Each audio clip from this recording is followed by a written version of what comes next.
Good evening. My name is John Henry, and I'm an alcoholic.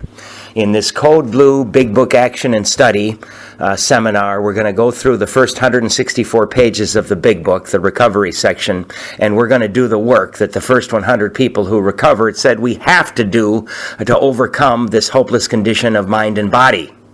I borrow heavily from the Golden Slippers, from Joe and Charlie, from Clancy, and from all of the giants who have gone before me. Now, I don't claim to be any big book guru or any kind of top 10 spiritualist. I'm just a simple drunk. I was almost dead from the disease. When I finally became willing to do the action in our book, I was able to recover and have a pretty good life. So I'm hoping that there's 2s and 3s and 4s of you listening to this together. You're going to need a big book. I like the large print big book, highlighter and pen. I'm going to try to get some of the paperwork that I've got online. And please bring your willingness. Please bring your willingness and your open mind. And as you're going to see, we open every session with the set-aside prayer so that we may be more open to receiving this information. Thanks for listening. I'm John. I'm an alcoholic. During the 1950s, a man by the name of Max C., now dead, started a group in Winnipeg, Manitoba called the Golden Slippers. The group was a back to the basics of the big book kind of group, especially for those people who could not stay sober for any length of time. The group took a bunch of chronic slippers and walked them through the steps, taking the action exactly as laid out by the first 100 men and women who wrote the basic textbook Alcoholics Anonymous. This is not your typical thanks for sharing kind of AA meeting, nor is it like any seminar. Participants are asked to do all 12 steps as laid out in our basic textbook.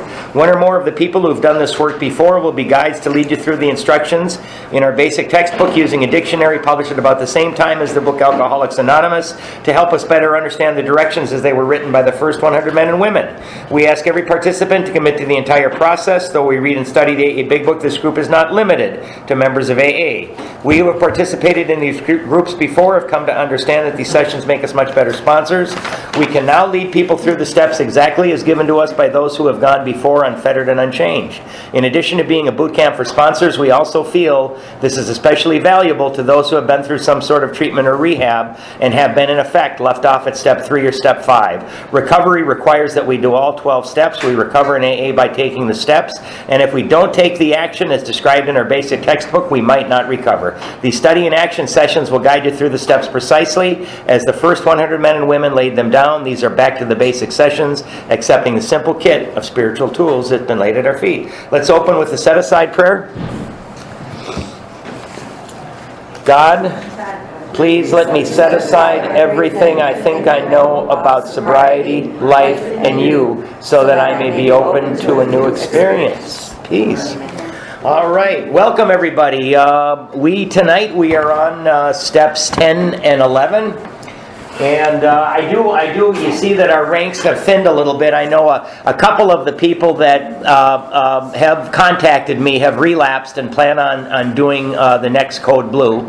I do know that a few other people are, they have gone back out, and all we can do is just say, hey, you know what? When you're ready, we're going to be here.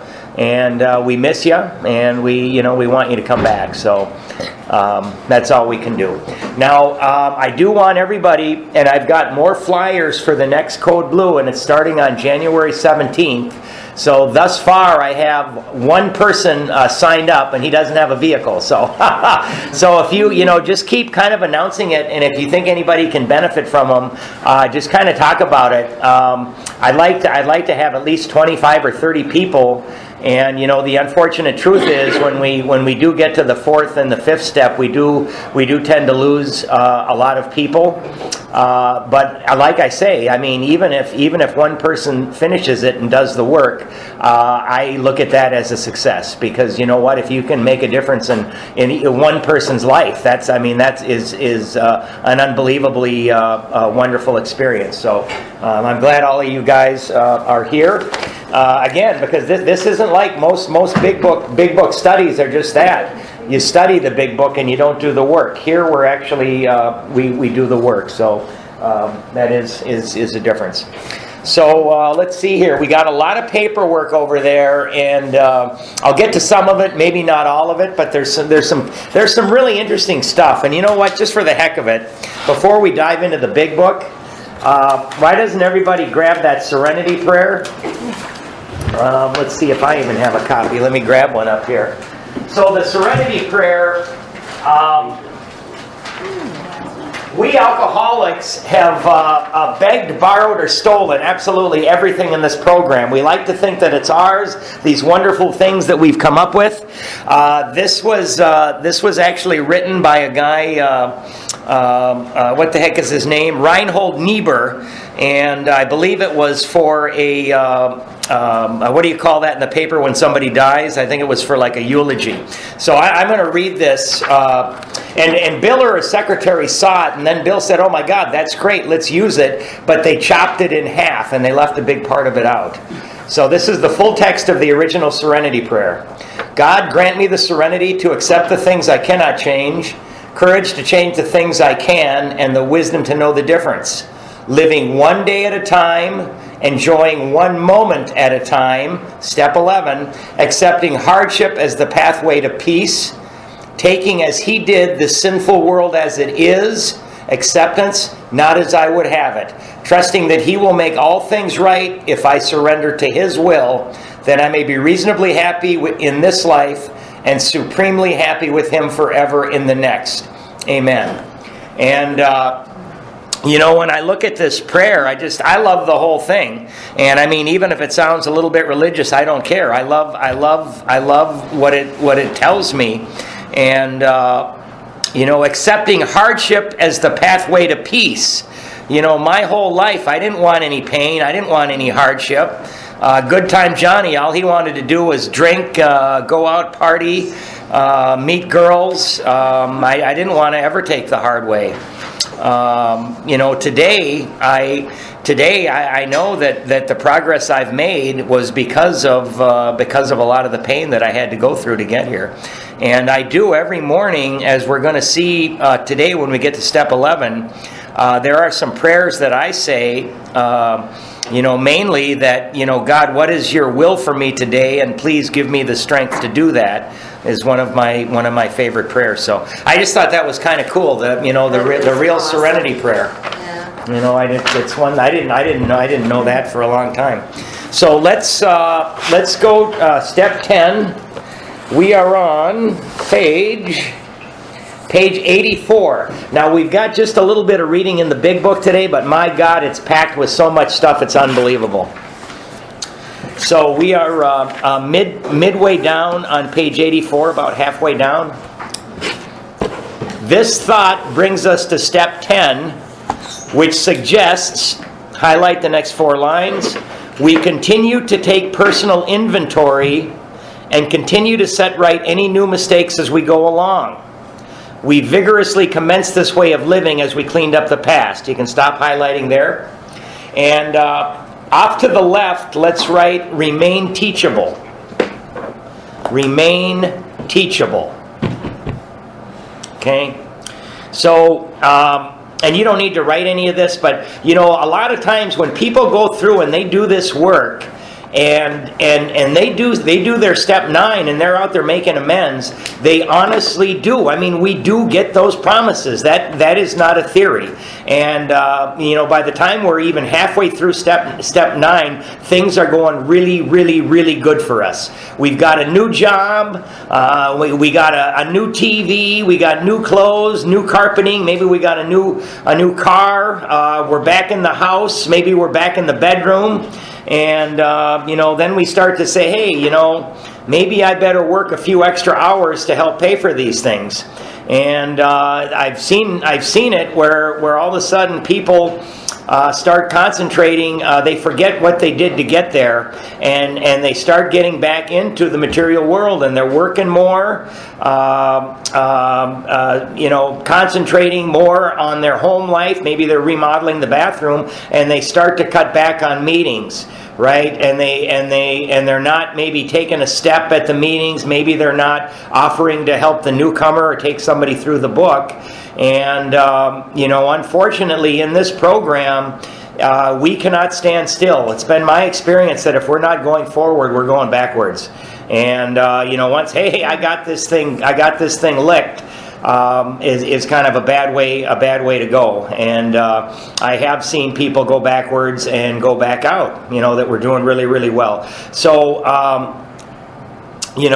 we steps 10 and 11, we're going to find, people call them the maintenance steps, but we're going to find that if you do follow the instructions according to the big book, these are actually growth steps that we're going to continue to grow, and we're going to continue to develop a better relationship with ourselves, right? With the people around us, right? The physical world, but also with God. So these are not maintenance steps, they are growth steps. And I think it's even going to say that as we read. So we have entered, I mean, if it was up to me, I would highlight till the end of the chapter, but that, I love this one. We have entered the world of the Spirit, right? So that means that we've had the spiritual awakening that they talk about.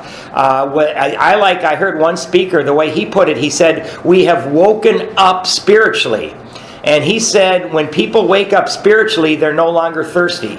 And I found that to be true with me.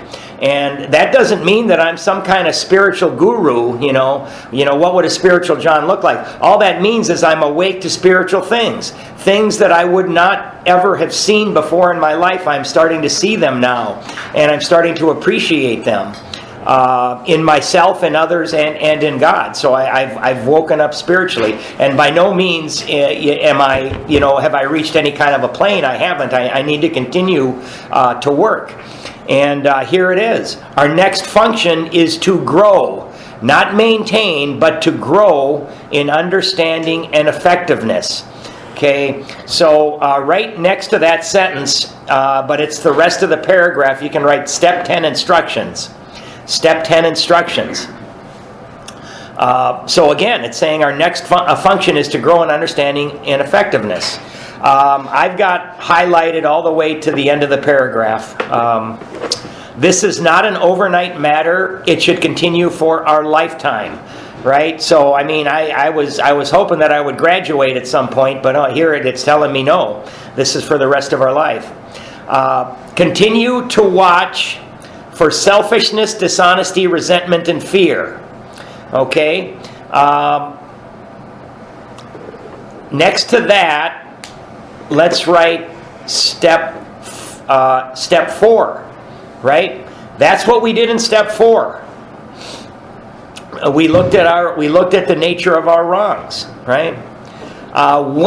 Circle that word when these crop up, right? We're human.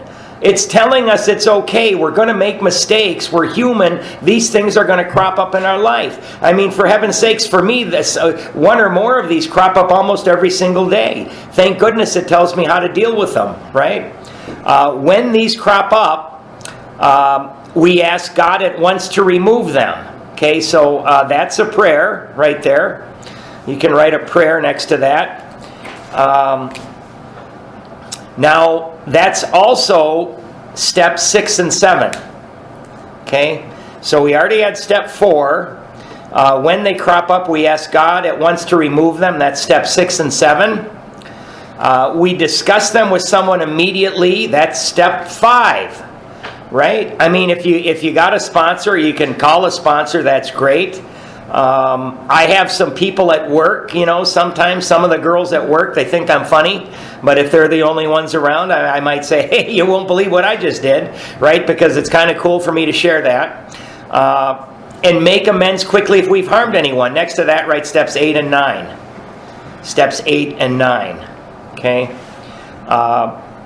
Then we resolutely turn our thoughts to someone we can help. That's step 12. Okay? So I'm going to go through this when we're done reading the book. I'm going to go through specific examples in my life, how I follow these instructions, and they can help me. Now, people used to think that step 10, we do that at night when we get home, but no. Step 10 is a walking around during the day step. Because if I get all fouled up at 8 o'clock in the morning, right, I want to take care of that right away so I can have a good rest of the day. If I start to be selfish, dishonest, resentful, and afraid at 8 in the morning and I don't take care of it, I'm going to be stepping on toes, treating people badly. I'm going to be getting in arguments, and my whole day is going to be shot. So we've got a step that allows us to deal with that right when we see it, right? And again, I'll go through specific examples in my life of how I do that. Let's see here. Make amends quickly for harming anyone, then we resolutely turn our thoughts to someone we can help. Love and tolerance of others is our code, right? You can write code blue next to that. I was told that's where they got the name for code blue.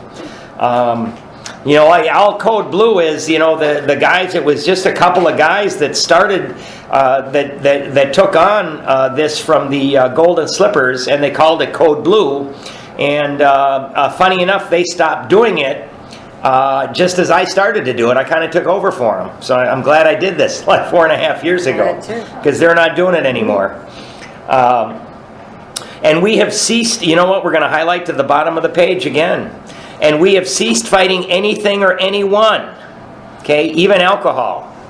Now, that's a funny thing. There was a guy who ran a mental institution, and he had people that were, I guess you'd call them certifiably insane that were in there. And he asked them all, he said, would you rather be right or would you rather be free? And 9 out of 10 of these people said, I'd rather be right. Right? They wanted to be right rather than to get out of that insane asylum. And quite frankly, that used to be me. I had to be right about everything, and I was in my own prison. Right? I always had to be correct about everything.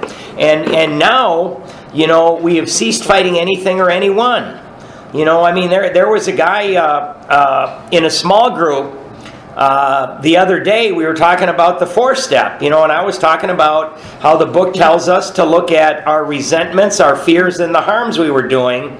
And he said, well, you're probably going to get really angry, but I don't do it that way. What I do is I look at the good things that I've done in my life, and I didn't get angry. I'm just praying for the guy, because I heard him at a gratitude meeting 2 weeks earlier, and he's absolutely miserable.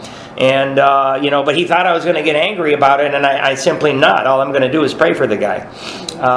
And we have ceased fighting anything or anyone, even alcohol. So next to that, write miracle. That is a miracle. Because if you guys remember when you were trying to fight the obsession to drink one day at a time by yourself, how horrible that was?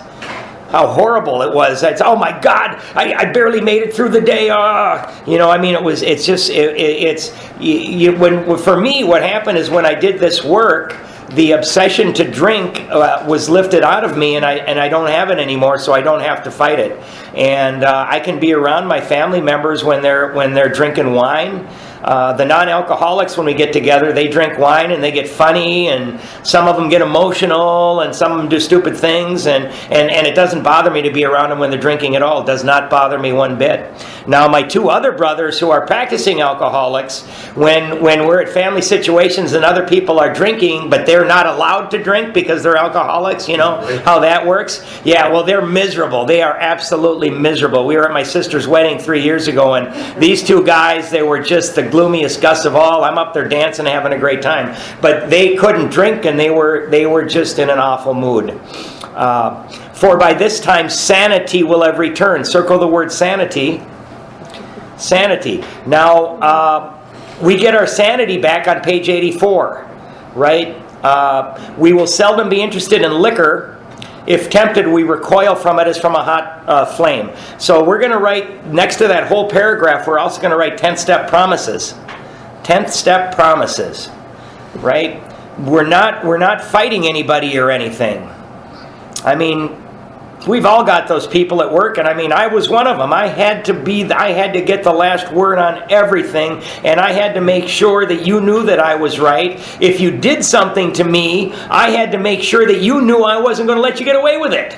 Right? Now I still stand up for myself, but I don't take it to crazy extremes like this, and that's quite freeing. So that's a little bit of sanity that we get back. And I'm not interested in liquor anymore. We react sanely and normally, and we will find that this has happened automatically.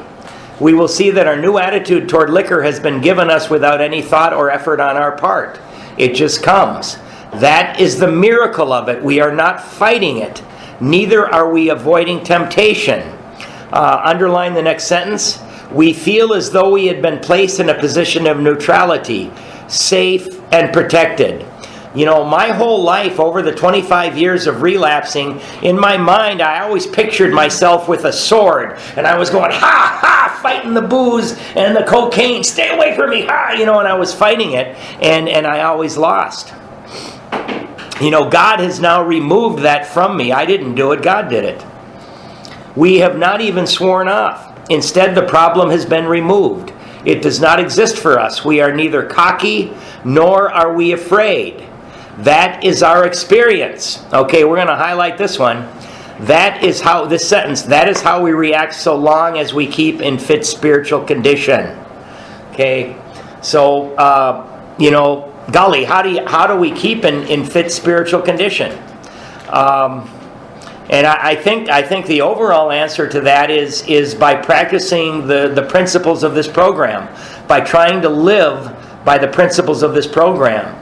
You know, I get up in the morning and I hit my knees and I ask God for help, you know, throughout the day. And I try to be kind to people. I try to be tolerant. I try to be patient. You know, a lot of times I fail, but I continually ask God for help. I try to help people, not only alcoholics, but other people. And when these things, when my selfishness, my dishonesty, my resentment, and fear crop up, I follow the instructions in the book to try to get rid of them. And if I've harmed somebody, I try to make amends right away so I don't have to carry something else in my bag on my back, right? Because I got rid of all that crap in the 4th and the 5th step, and the 8th and the 9th step. So, you can write, and this is a question for you, right, that you can think about yourself. So off to the left, just write, how do I know if I am not spiritually fit? And that's kind of a question that you can just ask yourself. And I think it is. I think it is worry, anxiousness, depression, fear. You're short with people. I mean, you can feel it. You know, today, whenever I feel anger or fear, that's kind of foreign to me, and I know instantly, wow, there's something wrong with me, man.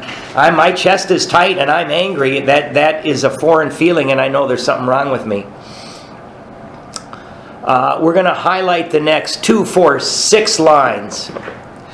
I'll read it through and then we're going to go back. It is easy to let up on the spiritual program of action and rest on our laurels.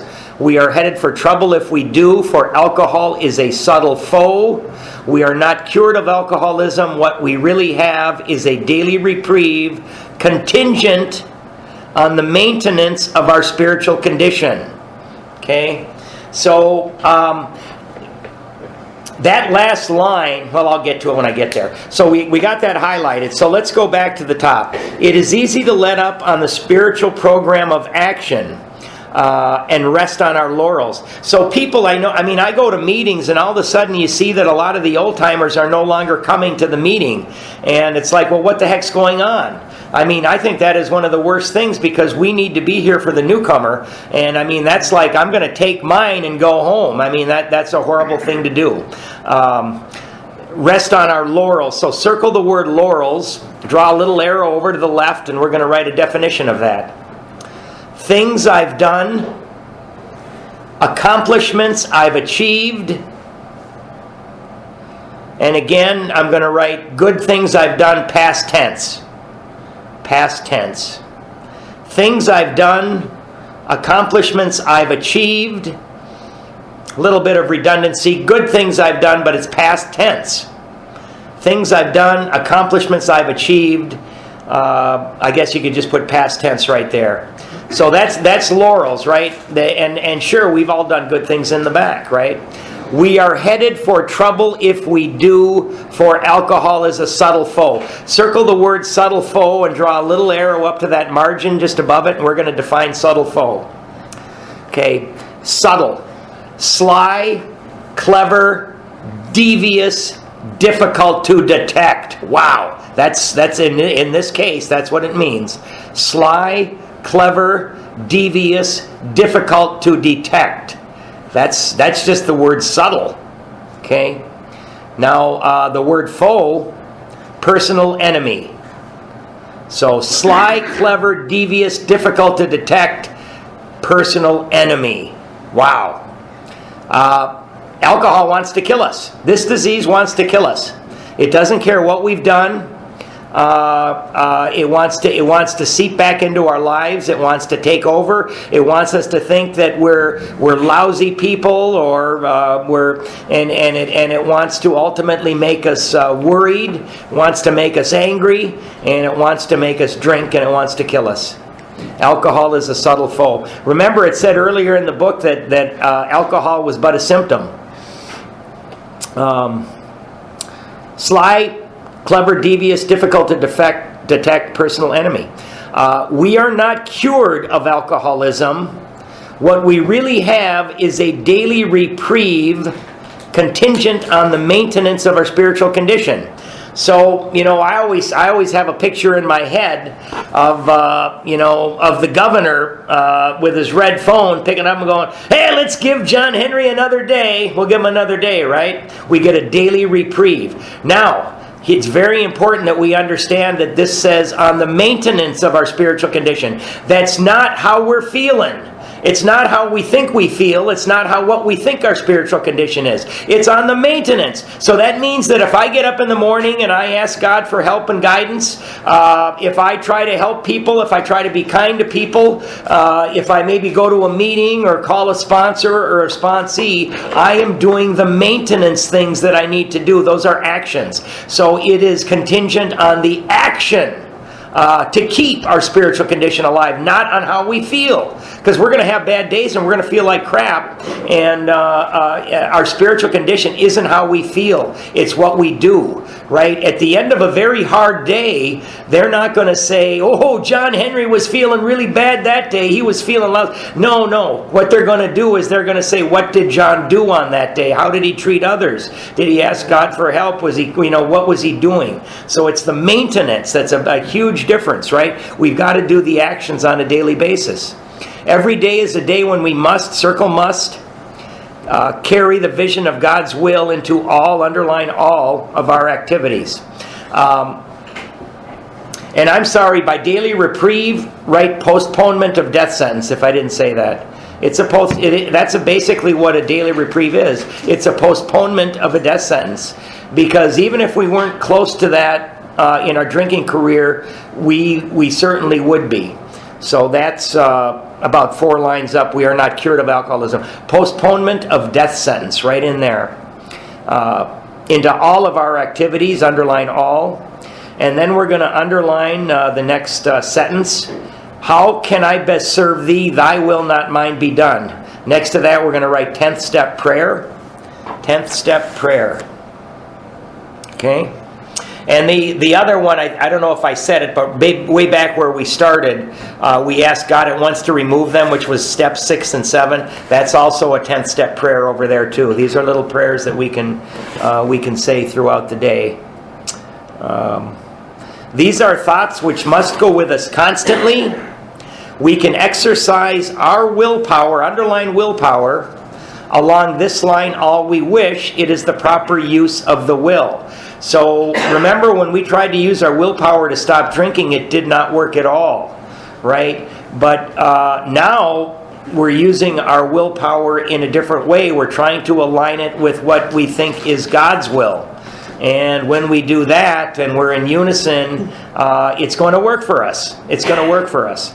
So our willpower starts working again too, right? Our willpower never worked before. We always drank. We always hurt our loved ones. We always did these things. Much has already been said about receiving strength, inspiration, and direction from Him. By the way, that's direction, not suggestion. Direction from Him who has all knowledge and power.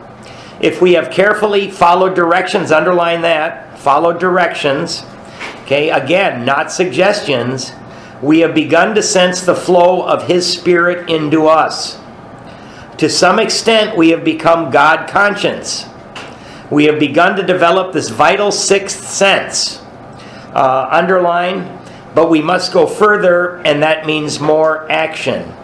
So, this sixth sense, now and again, I get these crazy ideas that I should do these things, And I don't know where they're coming from. The idea of doing Code Blue. I felt compelled when I first got done with it and they stopped doing it. I felt compelled to start one here at West Suburban Alano when I moved down here. And that didn't come from me, right?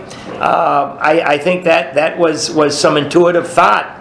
And I mean, I will find myself getting these ideas that are completely unselfish, and they're always usually about helping other people. They ain't coming from me, because the only thing that ever came from me was selfishness and drinking, right? So these thoughts are coming in, and we act on them. And sometimes these intuitive thoughts, we might look foolish, but it's kind of a sixth sense that we are now granted. And I find that I can do all kinds of things that I'm not supposed to be able to do. Particularly in dealing with other alcoholics. I mean, I shouldn't be able to do that, but I'm doing it anyway. So let's see here. I think I got some step 10 notes. Now bear with me. By the way, I did make a copy of that prayer. Everybody grab one of those. That's the prayer from last week. That's that. That's the one. Yep. So you got that. Yep.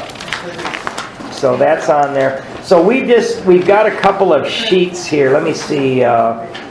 This daily inventory. No, we'll get to that later. Let's see. 9 questions to work, step 10. You know what? I'm going to say that's actually step 11, so I'm going to do that later. I saw a thing last night on HBO. It was frickin' crazy.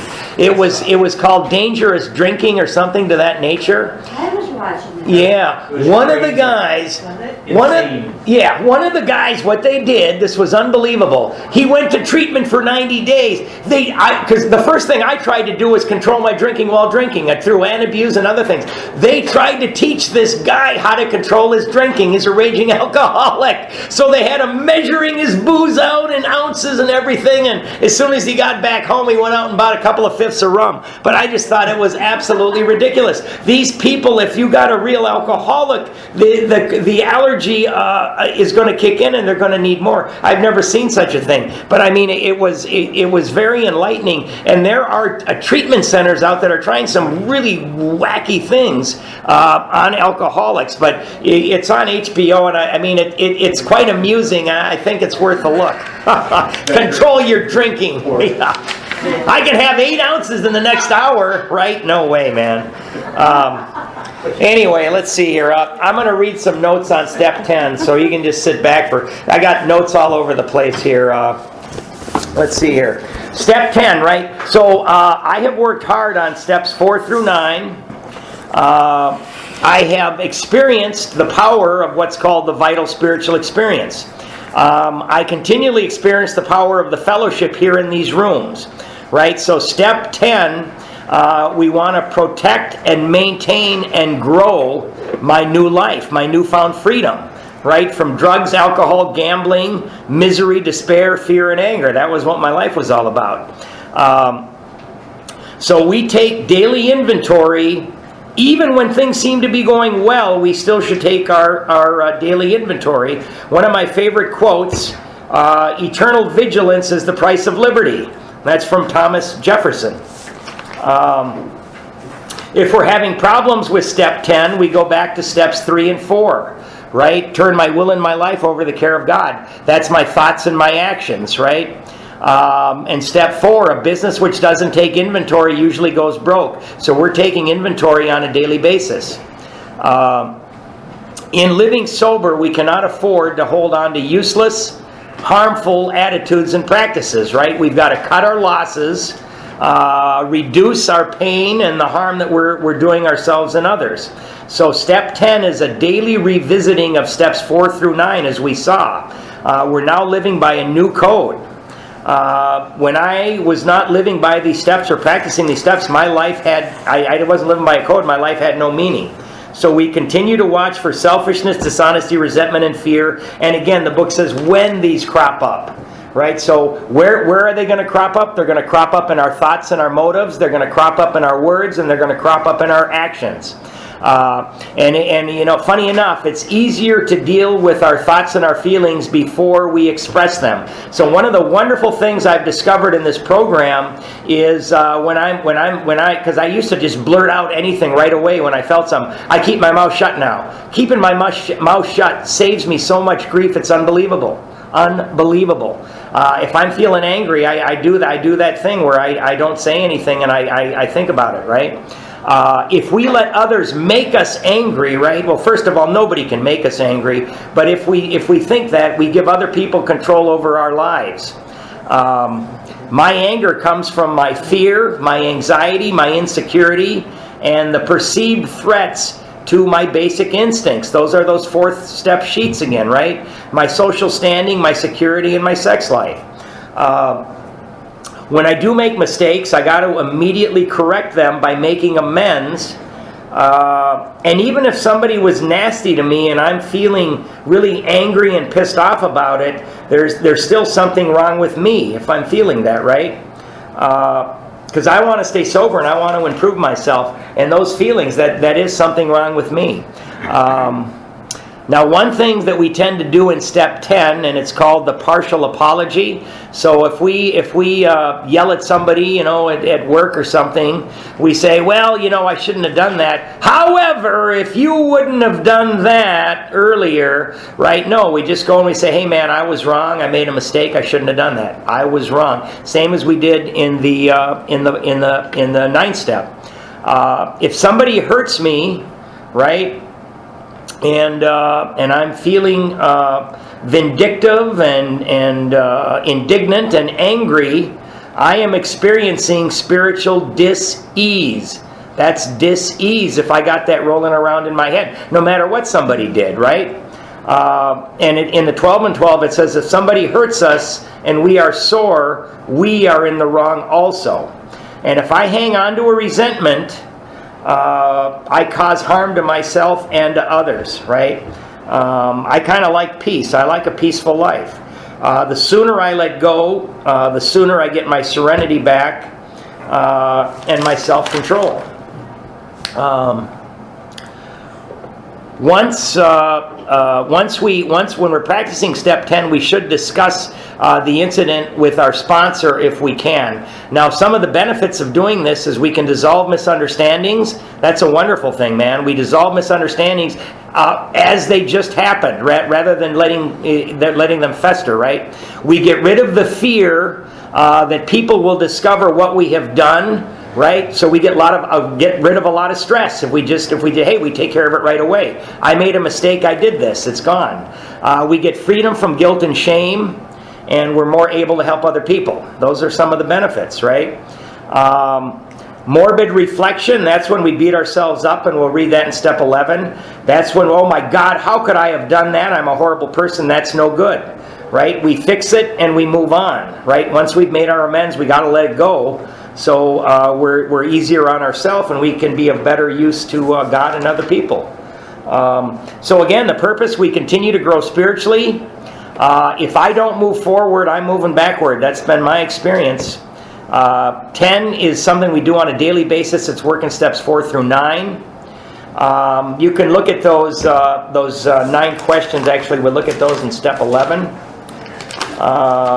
So as a fellowship, guys, we took the steps out of the book and we put them on the wall right there. We put the steps on the wall and on little wallet cards, but we left the instructions on how to work the steps in the book, right? And a lot of people in these rooms don't understand that. They think they can work those steps off the wall. If you work the steps off the wall, you get an off-the-wall program. So step 10, on the wall, right, continued to take personal inventory and when wrong, promptly admit it. First of all, we don't do this at night. That's step 11. We do it during the day. It's a walking around step, right? And it tells us our function is to grow.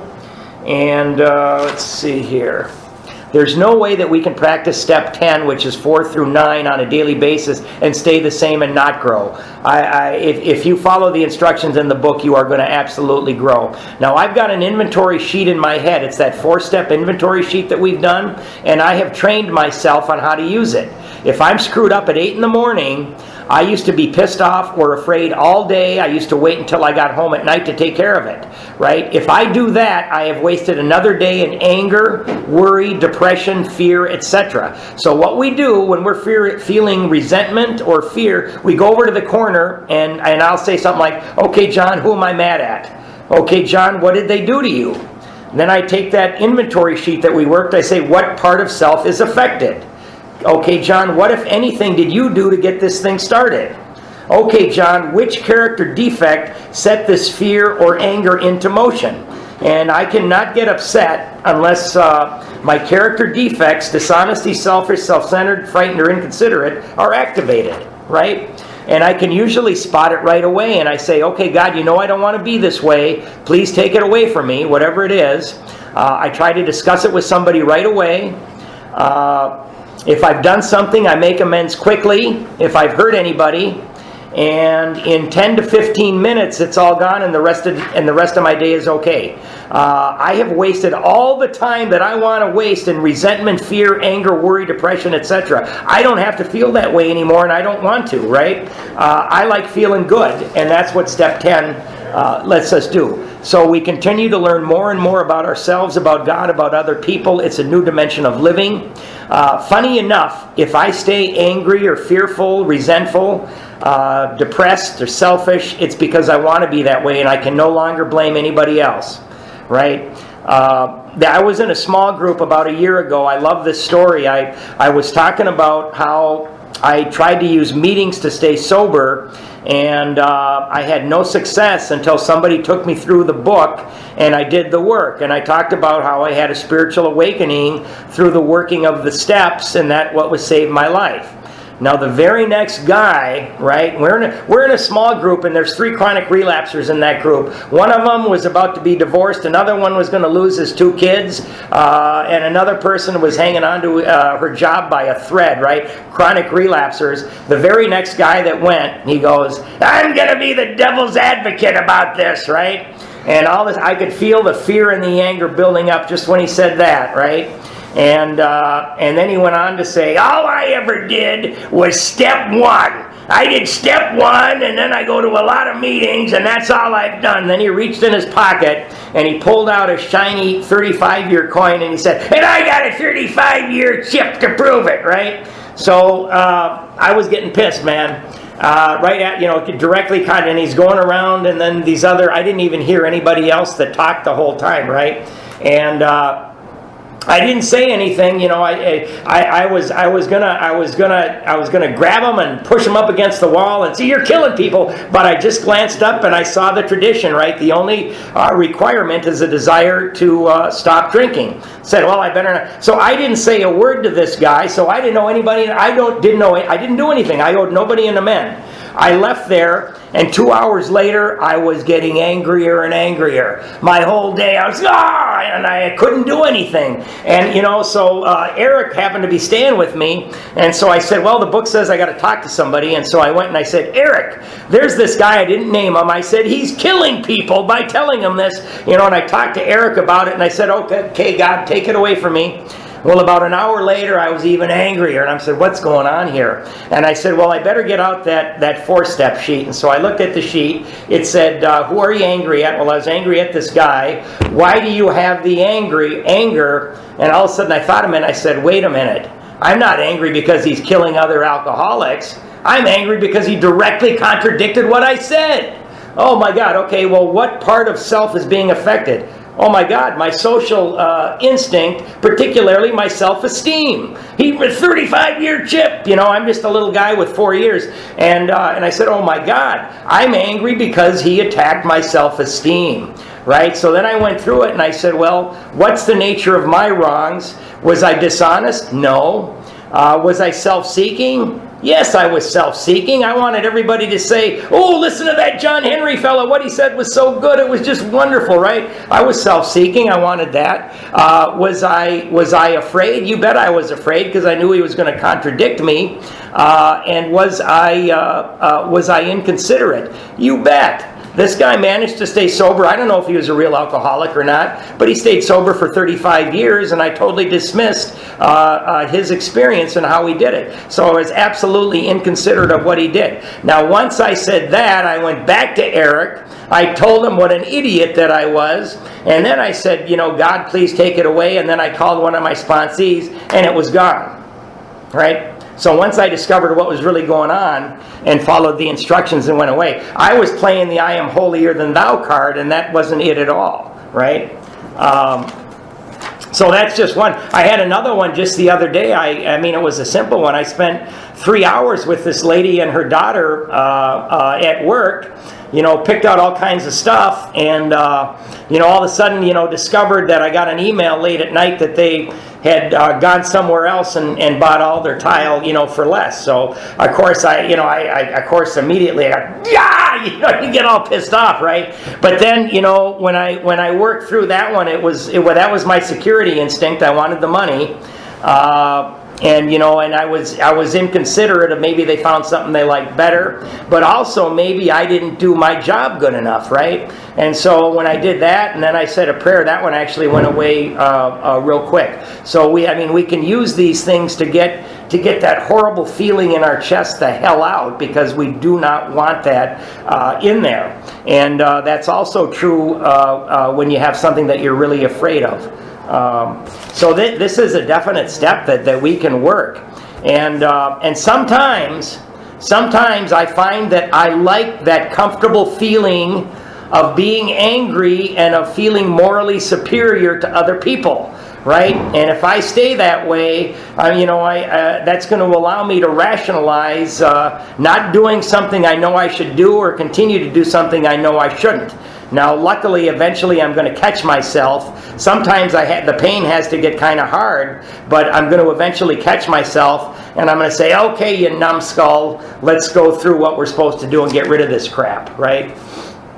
So, let's see here. Ceased fighting anything or anything. So steps 3 through 10 have removed enough self-will that sometimes we're able to become God-conscious. That's that intuitive thought. And sometimes we're able to get some directions from God. And so we don't fool ourselves. We had better talk to our sponsor, right? So we don't fool ourselves. And the book says that God has all power and direction. The book says that God dwells within us. And if that's true, then I think we have within ourselves all the knowledge and power to handle just about anything that can come up in our lives. And that's that sixth sense that Bill talked about, that we can tap into for God's help. That's that's the soul. It's innate intelligence, the conscience, the little voice, call it what you will. All right, so that's enough on step 10. Okay, so let's go back to the book.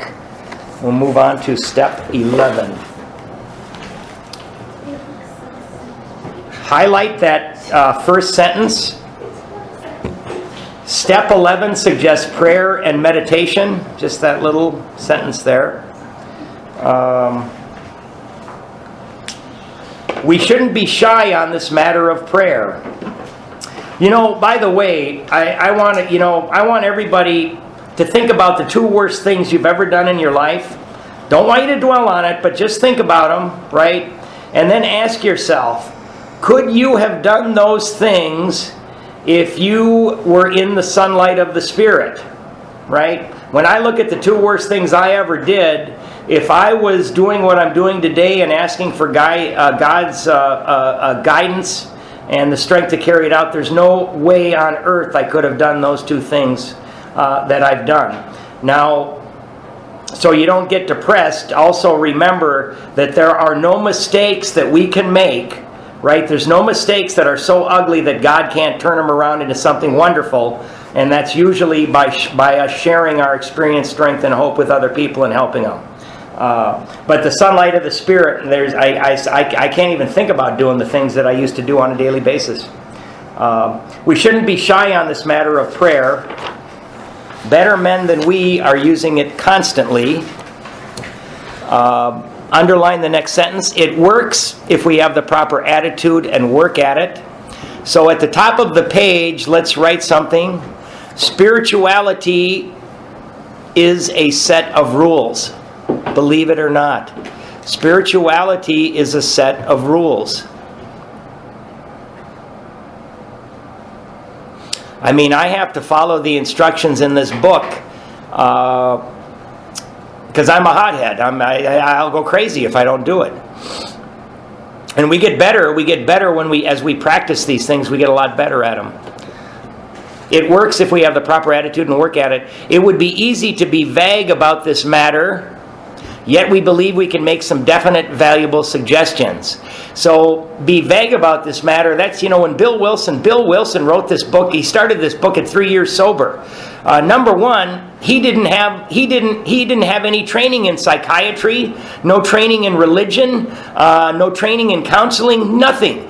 I don't think he should have been able to write this book, right? I mean, I think that this book, this was Bill's higher power coming through Bill's pencil. I mean, I don't think there's any way he should be able to write it. And Bill didn't know how to pray, and thank heavens Bill didn't know how to pray, because if he was one of those lofty spiritual persons, he would have written stuff that I wouldn't understand. So he wrote down stuff for idiots like me that we can do, even if we have no experience praying.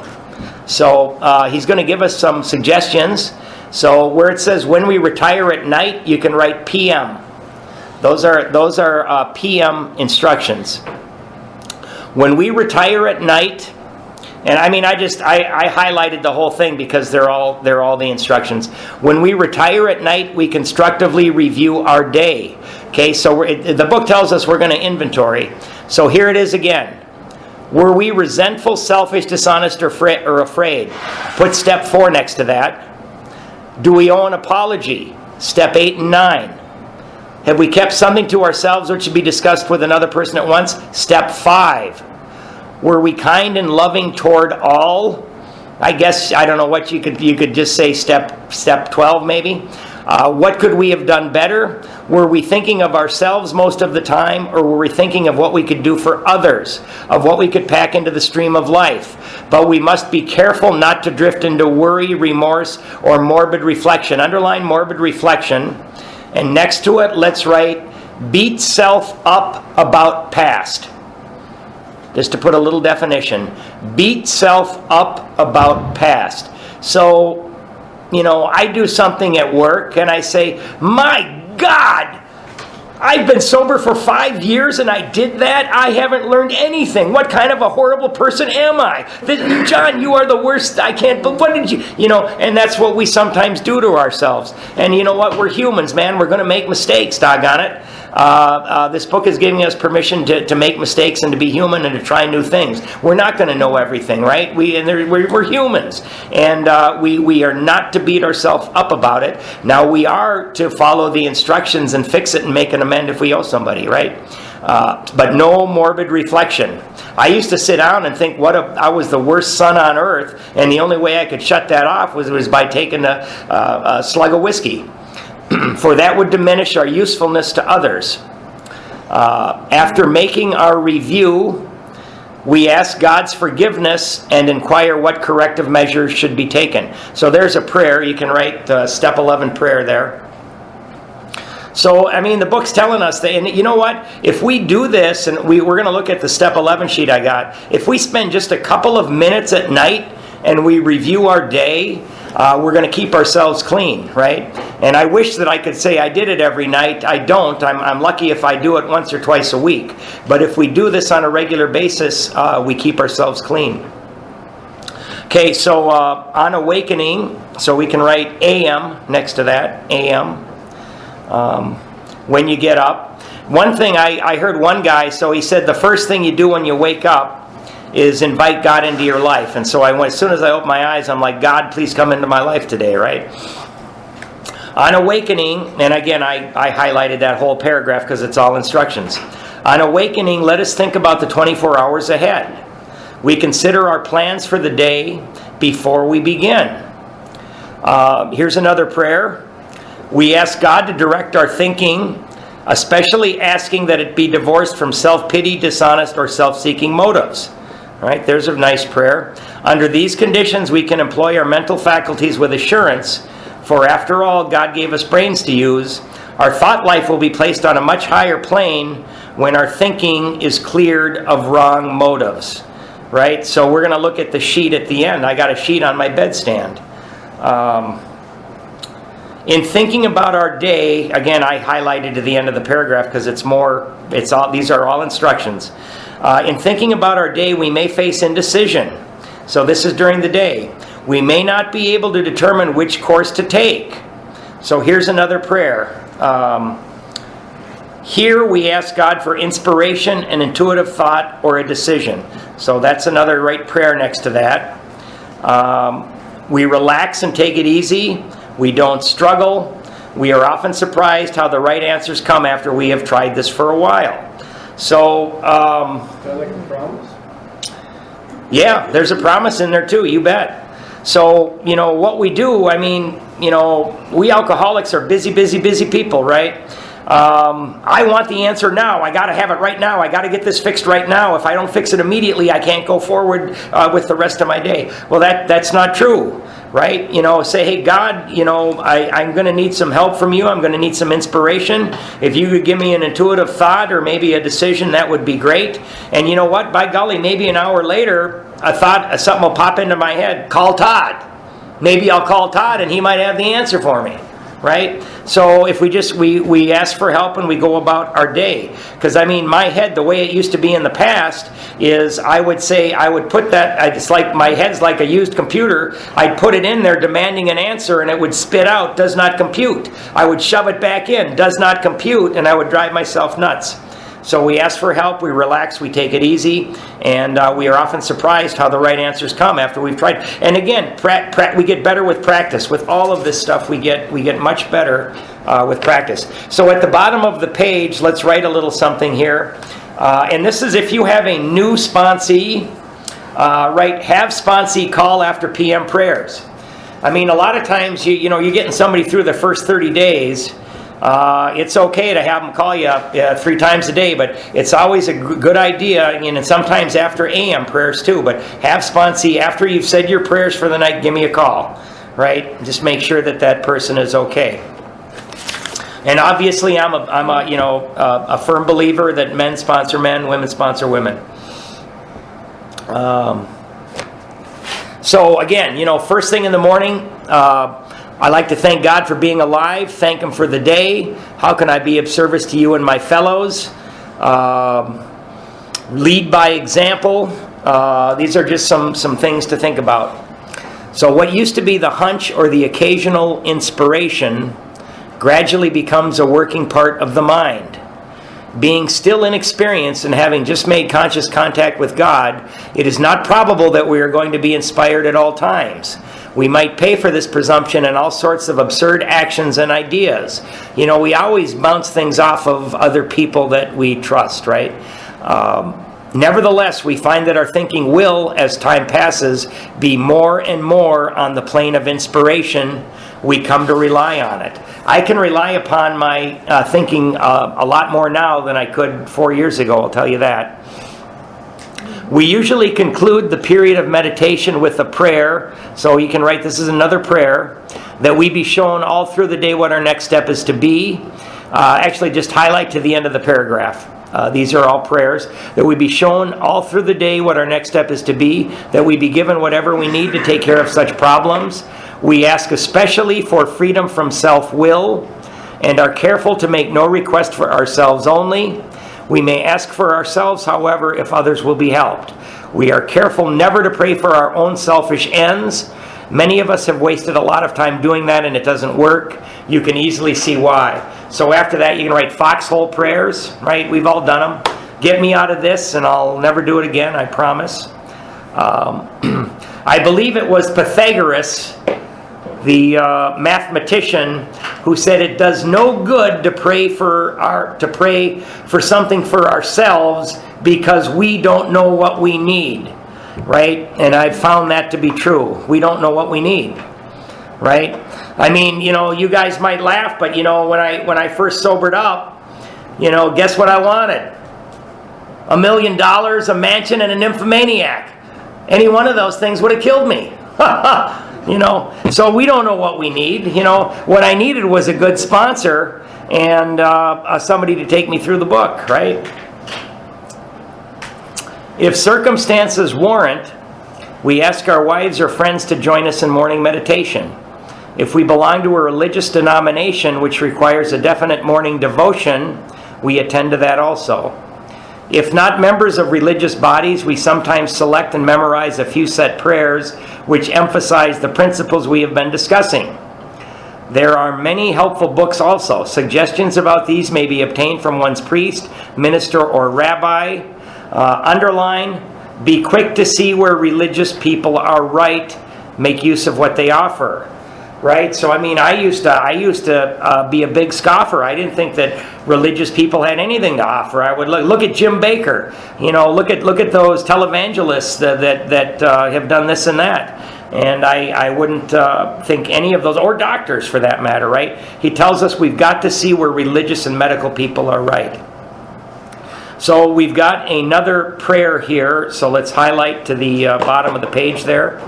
As we go through the day, we pause when agitated or doubtful and ask for the right thought or action. And by the way, at the bottom of the page, let's write opposite of fear is faith. Opposite of fear is faith.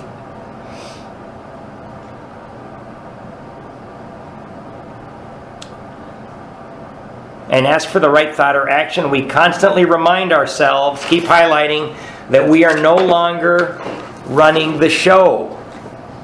Humbly saying to ourselves many times each day, again, highlight, thy will be done. Thy will be done. Another prayer. There's all kinds of prayers, and we've got them all written out on that sheet that we're going to look at. And let's highlight the next 3 lines. We are then in much less danger of excitement, fear, anger, worry, self-pity, or foolish decisions. Right? We become much more efficient. We do not tire so easily, for we are not burning up energy foolishly as we did when we were trying to arrange life to suit ourselves.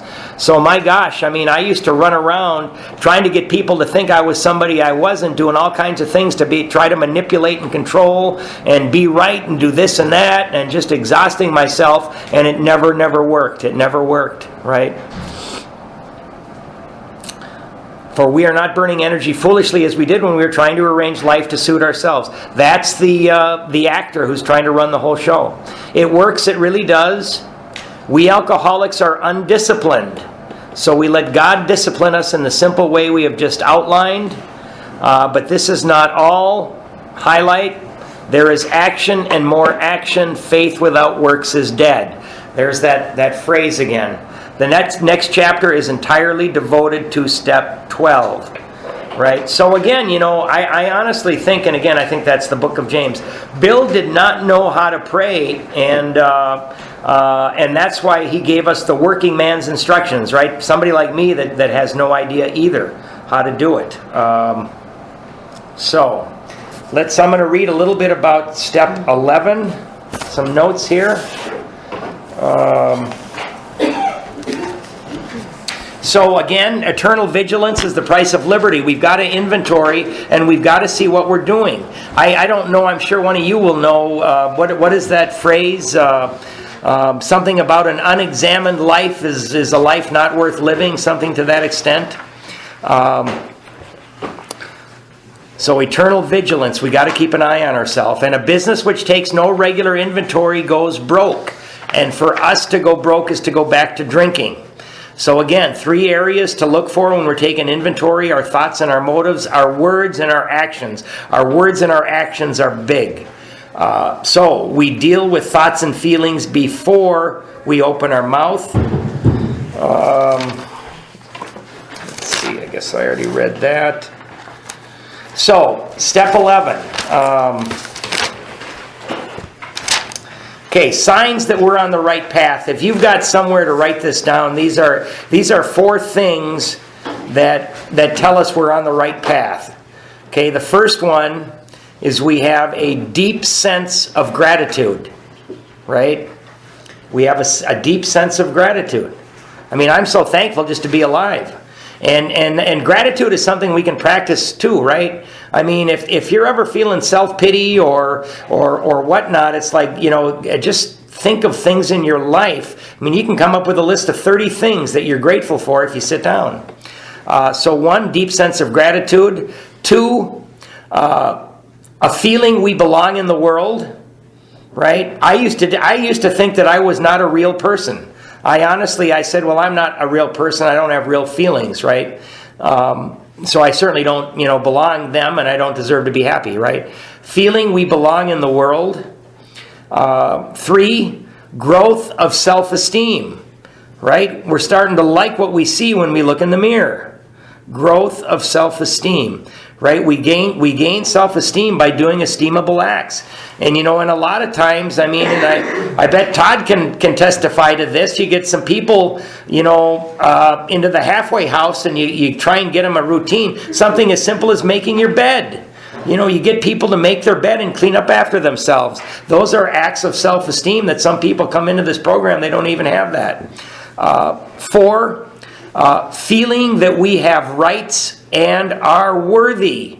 We are worthy, man.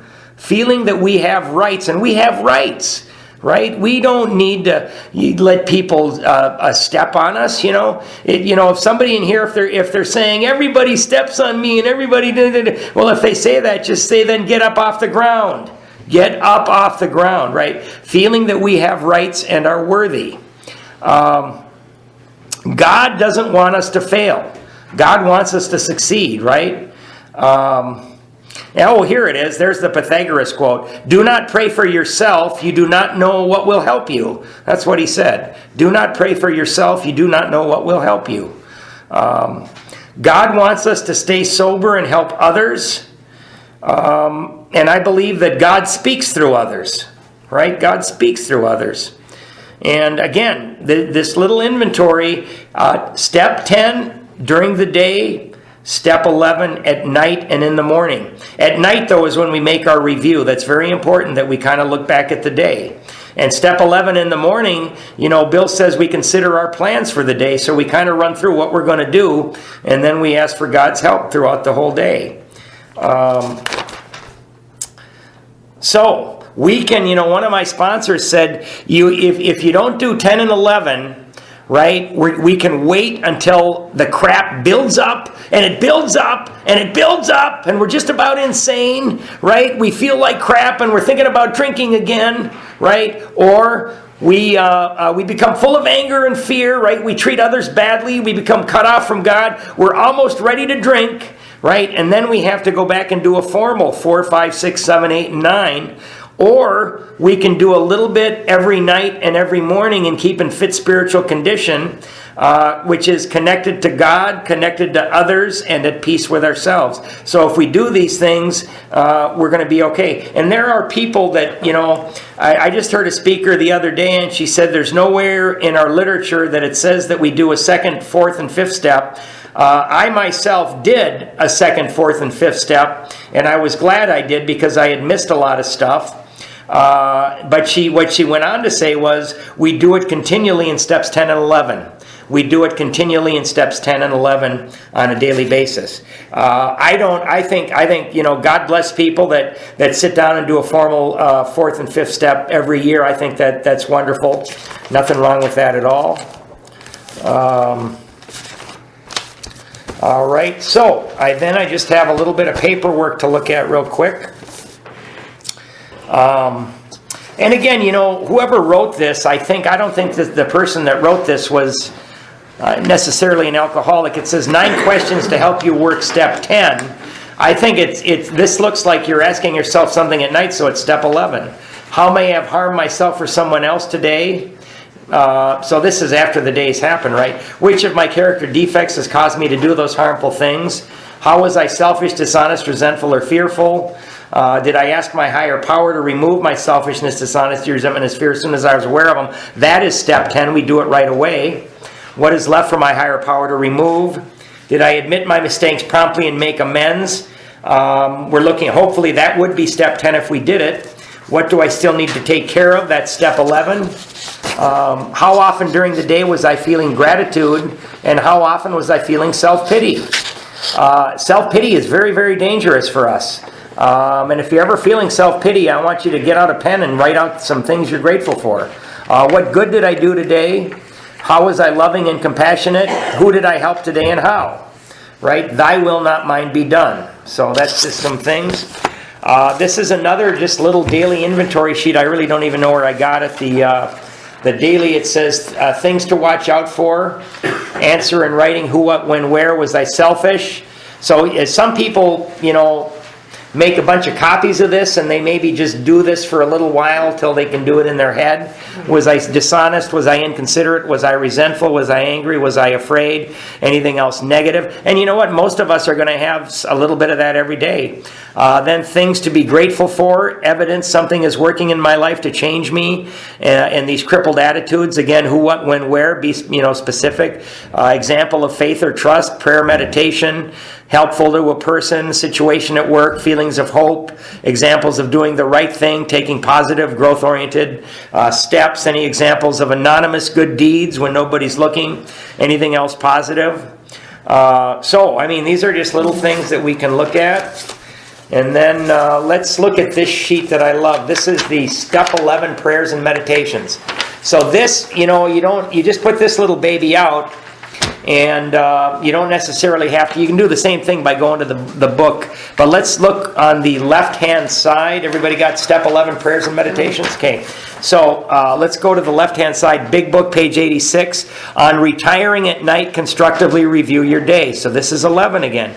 Were you resentful, selfish, dishonest, or afraid? Step 4. Do you owe an apology? 8 and 9. Have you kept something to yourself which should be discussed? Step 5. Were you kind and loving towards all? What could you have done better? Were you thinking of yourself most of the time? Or were you thinking of what you could do for others, what you could pack into the stream of life? And again, it says, do not drift into worry, remorse, or morbid reflection. Right? And then, at night, you just go and you ask yourself these questions. This is the simplest thing. So go through your day. And yes, I was. Well, I did it. It takes a couple of minutes. After making your review, you say, God, please forgive me. And tell me what corrective measures should be taken. Tomorrow I'm going to try to do better in these areas. With your help, maybe I won't, do that, right? And if something really bad happened, call your doggone sponsor and say, hey, you know what, man, I had this situation today. This is what happened, right? So morning prayer and meditation. So this is for the morning. On awakening. And I look at this every morning religiously. And I just say, out loud, God, I ask you to direct my thinking. I especially ask that my thinking be divorced from self-pity, dishonest, or self-seeking motives. Then it says, think about the 20. So I think about what's going to happen. So today I thought about I'm working, 7 to 3. Then I'm going to hit the gym. Then I'm going to come over here, right? I ran through my whole day. If you are faced with indecision, you pray. Here's another pray. I ask you for inspiration, an intuitive thought, or a decision. After considering your plans for the day, pray. God, I pray I be shown all through the day what my next step is to be. I pray I be given whatever I need to take care of such problems. I ask especially for freedom from self-will. I ask I be given strength only if others will be helped. Also, this is my favorite, my Creator. I ask that you show me the way of patience, tolerance, kindliness, and love. I need to say that every day. God, what can I do for the man who is still sick? And I love this resentment prayer. I've got 4 people. I work with 3 of them. One of them is one of my colleagues in AA. I insert their names every morning, and then I'm much more able to deal with them. God, I ask that everything I want for myself be given, and I say these 4 names. I say the 4 names again: health, prosperity, and happiness. And if I ever get really pissed at somebody, I insert their name in there, and it really works. And remember, those people that we were resentful for in the 4th step, we want to keep praying for these people till we mean it, till our resentment is gone, because that resentment, even justified, is going to kill us. We got to get rid of it. And then throughout the day, on the far right. I work in a hectic place. Things get crazy. I used to go insane. I used to go nuts and freak out, right? So I got these little prayers to help. I'm no longer running the show. Hey, man, that's beyond my control, right? Worrying about it ain't going to help me. Thy will be done, right? When I'm agitated or doubtful, God, please give me the right thought or action. thoughts which must go with you constantly. How can I better serve thee? Thy will not be not mine be done. And if somebody does something really bad to you, hey, this is a sick man. How can I be helpful to him? God save me from being angry. Thy will be done. Right? So somebody, like when my boss freaks out and screams at me, it's like, hey, you know what? He's spiritually sick right now. He probably just got yelled at by the regional manager right after he took that complaint. I understand why he went off the deep end. You go, hey, boss, how can I help you? You must be, and that's what we do. And hopefully because we don't want to feel that way. So these are wonderful things.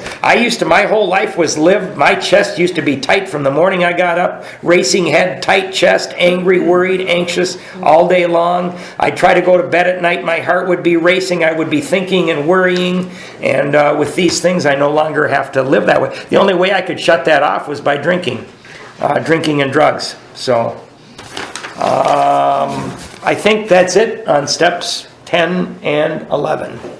So if we just try to, and we get better, if we try to practice them, we get better. And people are going to notice the changes in you. I mean, people at work, they go, John, I remember how you used to be 5 years ago. You're a different person. It's like, well, thank you. I'm glad. I don't want to be that other guy anymore.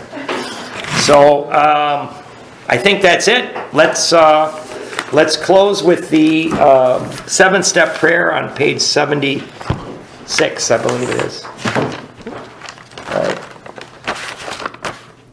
My Creator, I am now willing that you should have all of me, good and bad. I pray that you now remove from me every single defect of character which stands in the way of my usefulness to you and my fellows. Grant me strength as I go out from here to do thy bidding. Amen.